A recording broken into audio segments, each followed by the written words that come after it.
Hello दोस्तों, मेरा नाम अभिषेक है। मैं आप लोगों का स्वागत करता हूं अपने YouTube channel invest and grow up में। दोस्तों, अब तक मैंने आप लोगों को बैंकिंग सेक्टर के बारे में एक ETF बताया था, बैंक 20 के बारे में, जिसमें कि अपने यहाँ के सारे बैंक आते हैं सिर्फ फाइनेंशियल सर्विसेज को छोड़ के। फाइनेंशियल सर्विसेज के लिए मैं एक ETF बताऊंगा, जिसके बाद में मैं डिस्कस करूंगा उस पर। अभी जो मैं बताने वाला हूँ वो है, जैसे कि आप निफ्टी 20 को लेते हैं, उसके अंदर क्या है कि बैंकिंग सेक्टर आते हैं, जिसमें कि प्राइवेट बैंक भी हैं, सरकारी बैंक भी हैं, ठीक है, बहुत सारे बैंक हैं उसके अंदर। तो और एक मैंने वीडियो बनाया था PSU बैंक 20 पे, जो आप यहाँ देख सकते हैं मेरे, अगर आप वीडियो को चेकआउट करेंगे मेरे चैनल पे जाके, तो उसमें मैंने PSU बैंक 20 के बारे में बताया था।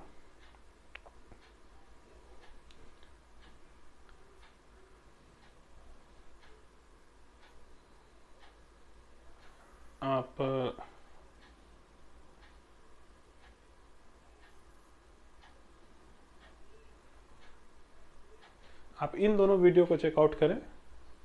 मैंने शायद ये जो वीडियो है आप देख सकते हैं, ज़्यादा प्रॉफिट देने वाले 50% से ज़्यादा प्रॉफिट देने वाले जो इन्वेस्टमेंट है, इसमें मैंने बताया था। तो वो एक PSU बैंक के बारे में बताया था, PSU बैंक 20 के बारे में। अभी मैं बताने वाला हूँ PSU बैंक 20 क्या था। सबसे पहले तो आप बैंकिंग को, एक तो होते हैं जो गवर्नमेंट से रिलेटेड बैंक हैं, तो उसको मैंने PSU में रख दिया। लेकिन बैंक 20 में क्या था कि बैंक प्राइवेट बैंक भी था, कुछ गवर्नमेंट बैंक भी था उसमें मिला हुआ, कुछ ज़्यादा नहीं है, SBI वगैरह है उसमें। लेकिन PSU में सिर्फ गवर्नमेंट सेक्टर से रिलेटेड बैंक हैं। लेकिन जब आप ये सोच सकते हैं, जब सर PSU और प्राइवेट मिलके बैंक 20 था, तो आपने PSU बैंक का अलग, एक PSU बैंक 20 बता दिया। प्राइवेट सेक्टर के लिए भी तो कोई ETF हो सकता है। तो आज मैं अपने वीडियो में वही बताने वाला हूं कि प्राइवेट, अगर कोई चाहते हैं कि नहीं सर सिर्फ मैं प्राइवेट सेक्टर में ही, प्राइवेट सेक्टर के बैंक में ही सिर्फ मैं इन्वेस्ट करना चाहता हूं, उससे रिलेटेड कोई ETF है, ये भी तो क्वेश्चन हो सकता है। क्योंकि बैंक बीच में सब मिलके है, लेकिन बाद में आप PSU को अलग है, PSU को अलग इन्वेस्ट कर सकते हैं। तो प्राइवेट बैंक का भी ETF है, ठीक है।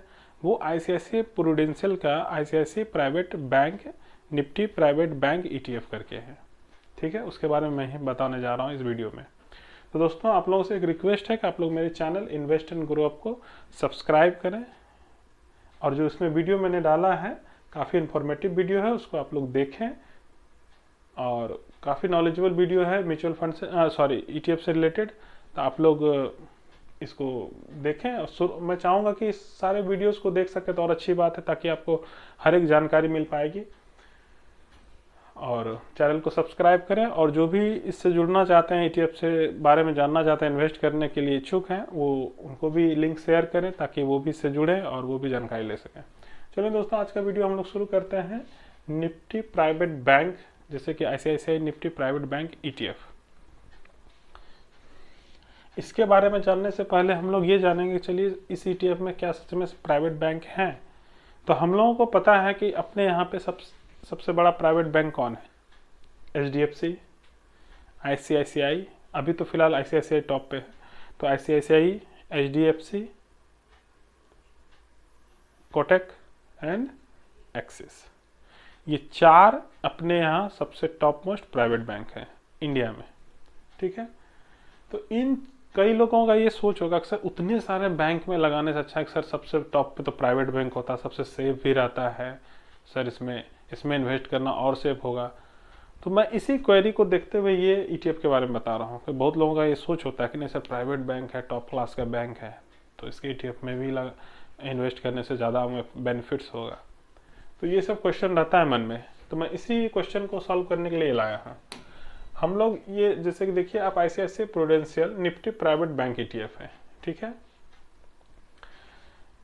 इसका पोर्टफोलियो मैं पहले दिखा देता हूं कि ये इसका पोर्टफोलियो, ये रिसेंट लॉन्च हुआ है, ये 2024 में लॉन्च हुआ है, ठीक है। आप लोग अगर इसका पोर्टफोलियो देखेंगे कि मैं इसका सबसे पहले आपको पोर्टफोलियो दिखा देता हूँ कि इसमें कौन कौन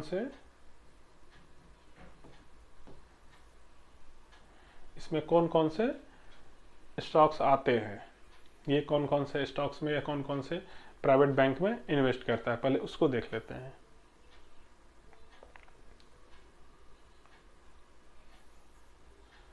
चलिए, आप यहां से देख सकते हैं, पहला जो मैंने कहा था सबसे टॉप मोस्ट बैंक जो अभी ग्रोथ में सबसे ऊपर है वो आईसीआईसीआई बैंक है।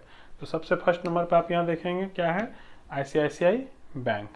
ठीक है, पहला नंबर पे यहाँ पे है आईसीआईसीआई बैंक है, यहाँ पे सेकंड पे एचडीएफसी है, थर्ड पे एक्सिस एंड फोर्थ पे कोटक। तो मैंने कहा था कि ये 4 जो बैंक हैं अपने इंडिया के टॉप मोस्ट प्राइवेट बैंक में आते हैं।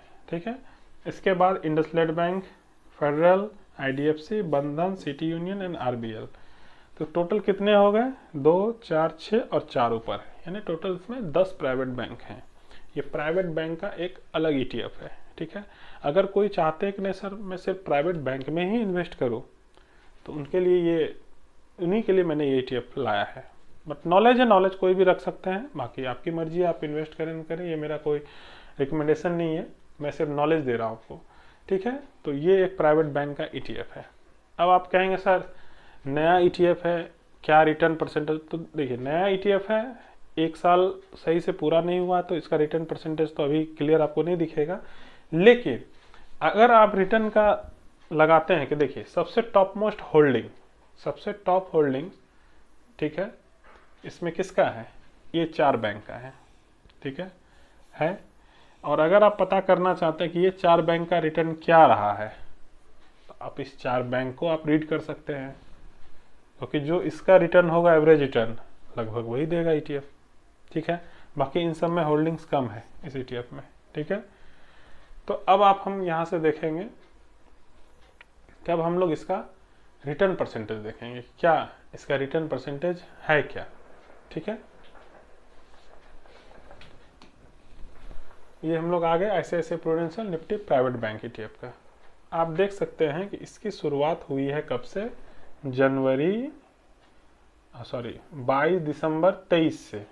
22 दिसंबर 23 से, इट मीन्स 1 साल अभी पूरा नहीं हुआ है, लगभग हो जाएगा कुछ दिन में पूरा। तो 1 साल में अगर हम लोग यहाँ देखेंगे कि इसका मैक्सिमम टाइम पीरियड ले रहे हैं तो ज़्यादा नहीं, 6.5% का रिटर्न दिख रहा है। आप कहेंगे सर क्या दिखा रहे हैं 6.5% का रिटर्न, कहाँ आप 40% दिखा देते थे, 30% दिखा देते थे, अब 6% में हमको क्या मिलेगा? सोच रहे होंगे क्या क्या क्यों दिखा रहे हैं इसको। प्राइवेट बैंक, अगर आप निफ्टी बैंक या हम चलिए हम शुरू कर बैंक 20 को यहां देखते हैं। चलिए,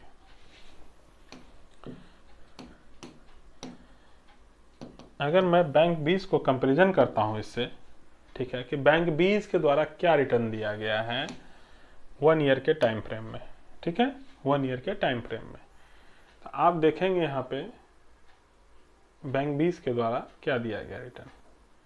बैंक 20 ये भी 1 साल पूरा भी नहीं किया है। ठीक है, ये 1 साल से भी कम समय का है, इसलिए इसका रिटर्न परसेंटेज पे नहीं जाना है आपको। मैं क्यों दिखा रहा हूँ वो मैं अभी आपको बताऊंगा।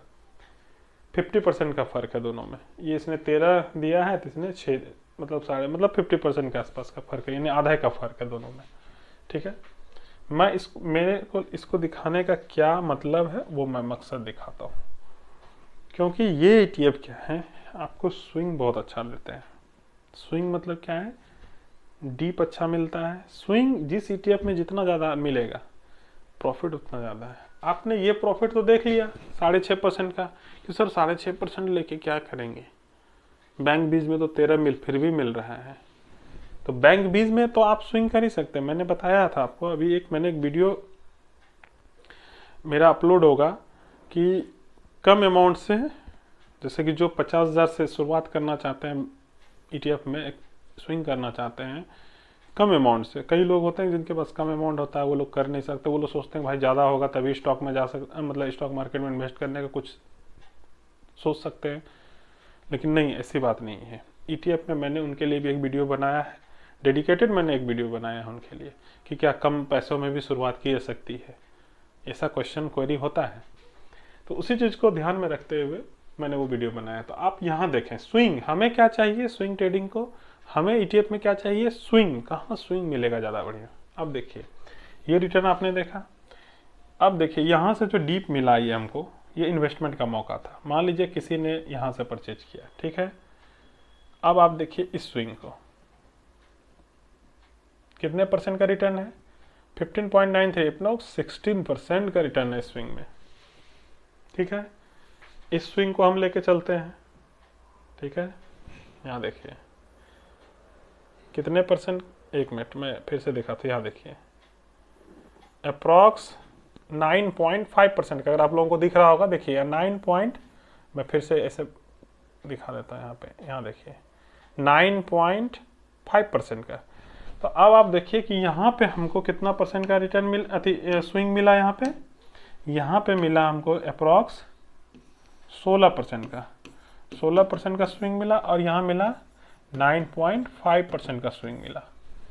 कितनी अवधि में मिला ये भी देखना है कि क्या ये ड्यूरेशन क्या था। ड्यूरेशन ये था मार्च के आसपास, या फरवरी में कहूँ, फरवरी मान के चलिए, फरवरी, ये यहाँ फरवरी होगा। फरवरी से लेकर के किसी ने यहाँ से बाइंग करना शुरू किया, फरवरी में ही बाइंग करना शुरू किया, अच्छा बाइंग मिला फरवरी में, और वहाँ से जब वो होल्ड किया उस क्वांटिटी को, तो जुलाई में जब बुक करता है, यानी कि मार्च अप्रैल मई जून जुलाई, 5 महीने में वो कितने % का रिटर्न निकाला, 16% का, बहुत ज़्यादा रिटर्न है। फिर उसको मौका मिला, उसने क्या किया, अगस्त, जुलाई अगस्त सितंबर, यानी कि उसको जुलाई के बाद अगस्त में फिर मौका मिला, ठीक। फिर उसने इसे लिया और उसने सेल कब किया, अक्टूबर में। यहाँ पे कितनी बार मौका मिला, 1 बार 2 बार, 2 बार मिल चुका, और तीसरा ये मौका बन गया है, जिसने यहाँ से इसको लेवल को लेना शुरू किया, यहाँ पे बाय किया, अब ये ऊपर जा रहा है। सोचिए कि इसको परसेंटेज क्या बने, यानी कि 1 साल में अगर मैं इसको कैलकुलेट करूंगा तो कितना % का रिटर्न निकला, 16, 9.5, 25.5, और ये अलग, क्योंकि इसका 1 साल तो भी पूरा भी नहीं हुआ है। सोचिए अगर मैं इसको एक एवरेज मान के चलता हूँ, सपोज मान लीजिए कि मैं इसको हटा के देखता हूँ कि अभी भी अगर ये गिरावट हुई है तो ठीक है, तो अभी तक ये प्रॉफिट कितना दे चुका है, 5 दे चुका है, और अभी कम से कम इसको इस लेवल को जरूर पहुंचना है, ये जो लेवल है यहाँ तक तो जरूर जाना है इसको।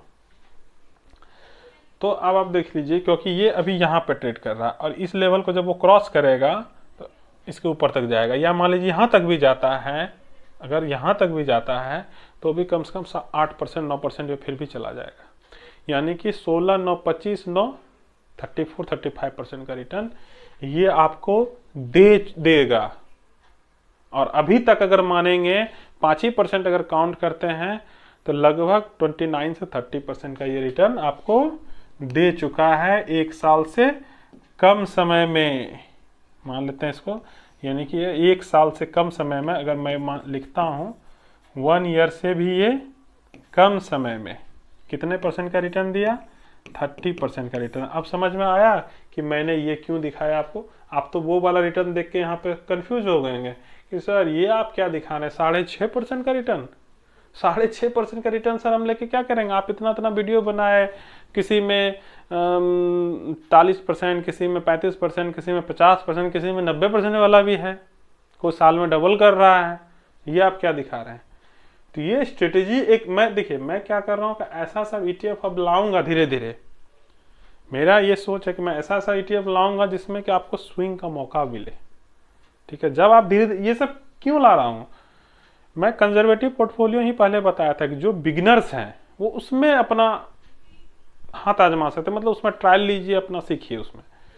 लेकिन जो ट्रेंड हो जाएंगे करते करते, सर स्विंग तो बहुत, लेकिन और हमको ऐसा चाहिए जिसमें ज़्यादा स्विंग मिले, ऐसा हमको बताइए ETF, ये आपकी डिमांड आएगी। और इसीलिए मैं ये सब बता रहा हूँ अभी से कि अब मैं और ETF ऐसा लाऊंगा जिसमें आपको ये स्विंग अच्छा खासा मिलेगा। अगर आपको, एक मैं मानता हूँ, मान लीजिए किसी को कह दे कि साल में आपको मैं 6 बार स्विंग दूंगा इस तरह का, तो आप क्या उस ETF में नहीं जाइएगा। सर स्विंग का तो मजा आता है, स्विंग क्या है, झूला है, झूलने में तो सबको मजा आएगा।